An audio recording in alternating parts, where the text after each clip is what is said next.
Contamos con Roberto Moro, que es analista en aptanegocios.com. Muy buenos días, Roberto. Hola, buenos días, ¿qué tal? Bueno, bolsas teñidas de verde a la espera de la Reserva Federal, con Lagarde subiendo el tono. Cuéntanos, ¿cómo ves este inicio de mes y el cierre de octubre? Porque inician en positivo. En positivo, yo diría que en muy positivo, ¿no? Y sobre todo para mí, inusitadamente en positivo, ¿no? Porque creo que los datos que conocimos ayer de inflación en Europa no avalan esta subida, pero bueno, yo hace ya tiempo que en términos de macroeconomía dejé no de creer, sino de tratar de comprender lo que en cada momento puede suceder en las bolsas, y es más una cuestión de dinámica, ¿no? Ahora mismo todas las bolsas, a excepción probablemente del Nasdaq 100, que simplemente, bueno, pues está ahí tratando de sujetarse en soportes, pero todas las demás evidentemente están al alza o incluso muy al alza, ¿no? Casos, por ejemplo, de DAX. Aquí tenemos al DAX, que está rompiendo la directriz bajista desde los máximos históricos y por lo tanto puede continuar hacia la primera de las resistencias importantes que tiene, la zona de 13.600, lo cual ya no es decir gran cosa, es un 1% por encima del nivel actual, pero sí es una resistencia importante porque fueron los máximos anteriores, el máximo relativo anterior, y sobre todo ya empieza a ser el 0,382% de Fibonacci de toda la caída desde los máximos históricos. Por lo tanto, nivel importante. Y el Eurostoxx 50 también está rompiendo la directriz bajista y enfrentándose a ese 0,382%.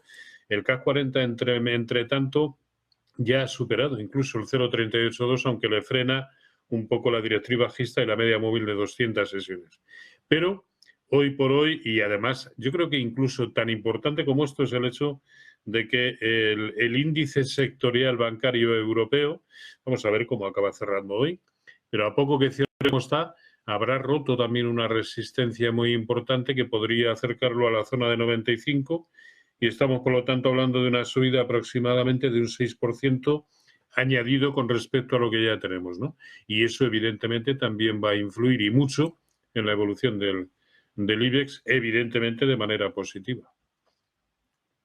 Bueno, y de aquí a final de año, tras este mes de octubre espectacular, ¿no? Como tú le llamabas, prácticamente espectacular, ¿cómo Sí, ves sí. el cierre de aquí a final de año tras esta presentación de resultados que, bueno, históricamente son como el pistoletazo de salida de este, bueno, rally, algunos le llaman, a mí no me gusta llamarle rally, pero bueno, de los últimos 3 meses del año que podrían cerrar, pues bueno, con las bolsas repuntando, sobre todo si rebasan esa directriz de la tendencia bajista, ¿verdad? Sí, sí, sí. A ver, va a depender también en gran medida de lo que suceda mañana, de lo que haga la Reserva Federal y sobre todo de las declaraciones que acompañen a la decisión, como siempre. Pero evidentemente ahora mismo tiene toda la pinta de que en el conjunto de los índices puede perfectamente continuar el rebote. También es verdad que venimos subiendo sin solución de continuidad prácticamente en muchos de estos índices, pues prácticamente desde mediados de octubre, ¿no? Con lo cual tampoco sería de extrañar una corrección relativamente importante, y aquí viene el problemón. Esto ya hemos visto el suelo en los mínimos pues en los que tuvimos en octubre, en septiembre, en junio, en mayo, en marzo, según los mercados. Ya hemos visto el suelo de mercado y esto es solamente recuperar tarde lo que tarde el entorno alcista de larguísimo plazo, o esto es solamente, como tuvimos también en agosto, por ejemplo, esto es solo un rebote para julio, no en agosto, en julio. Tuvimos un rebote muy importante y evidentemente también nos hacía dudar de todo lo que estaba sucediendo, ¿no?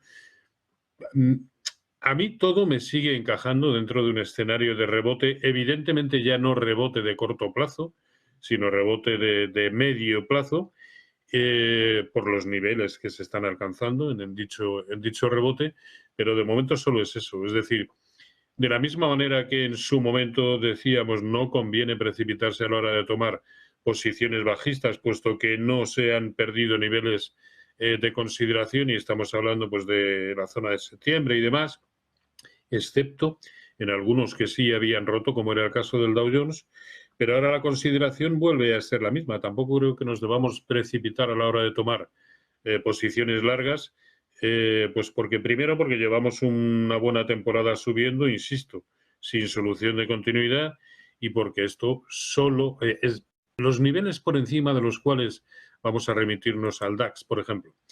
Los niveles por encima de los cuales cabe pensar en que efectivamente ya hemos visto todo lo peor en el medio y largo plazo, estamos hablando de la zona de 14.580 en el DAX. Queda muy lejos.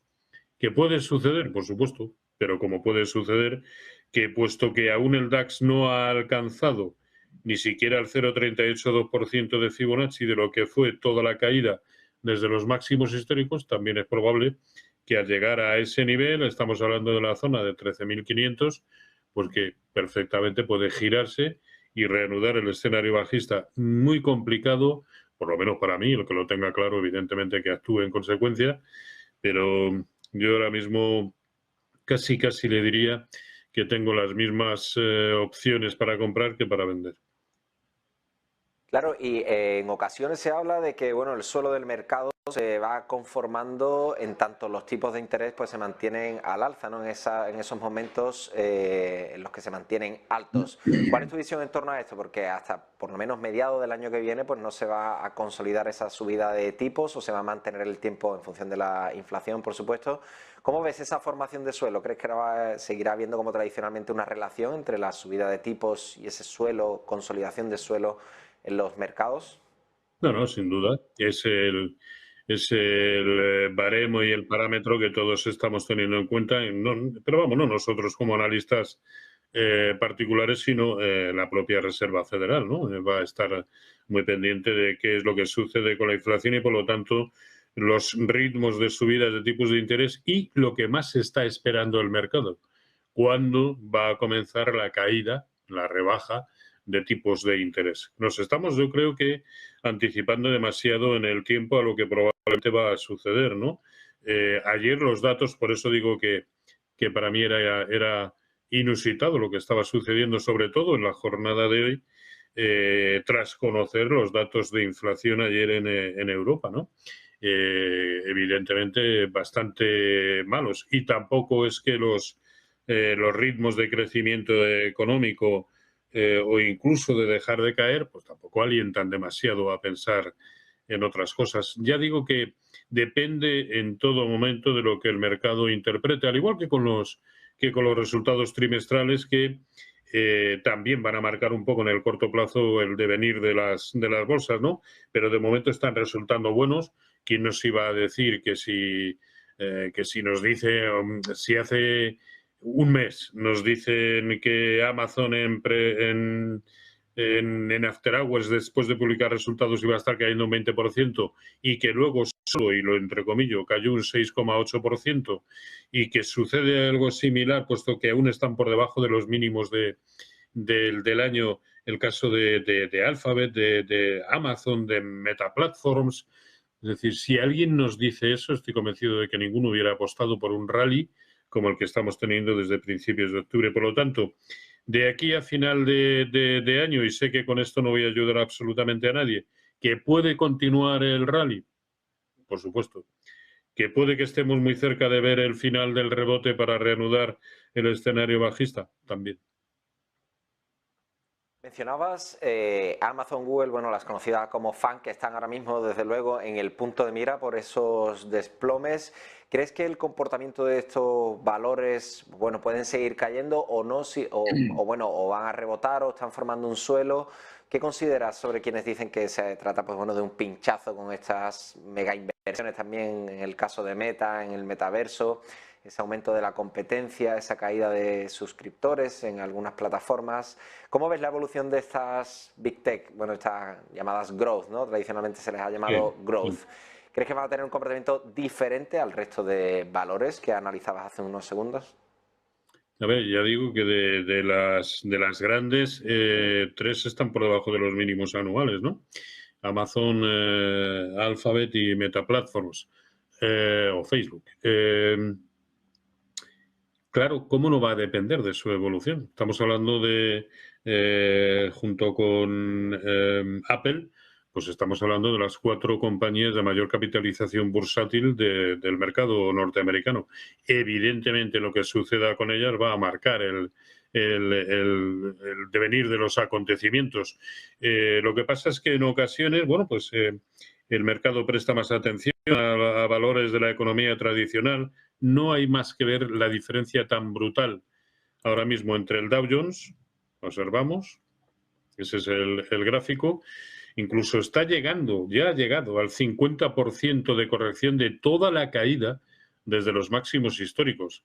El Nasdaq 100 ni siquiera ha llegado al 0, o ha llegado justo al 0,382, pero solo de la caída desde agosto.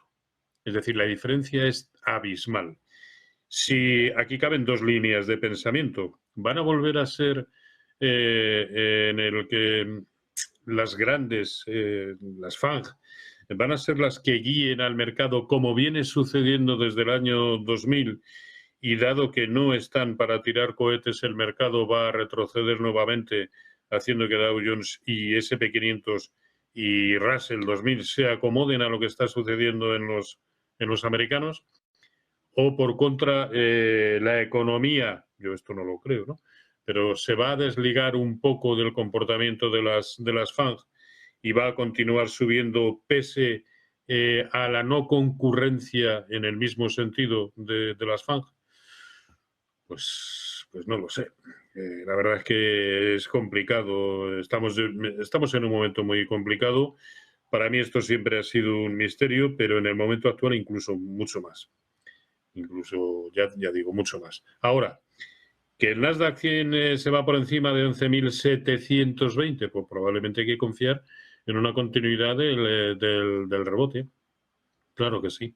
Pero de la misma manera que el Dow Jones es el único que está siendo capaz de tener un rally de esta magnitud, también lo fue aquí abajo, ¿eh? Aquí abajo.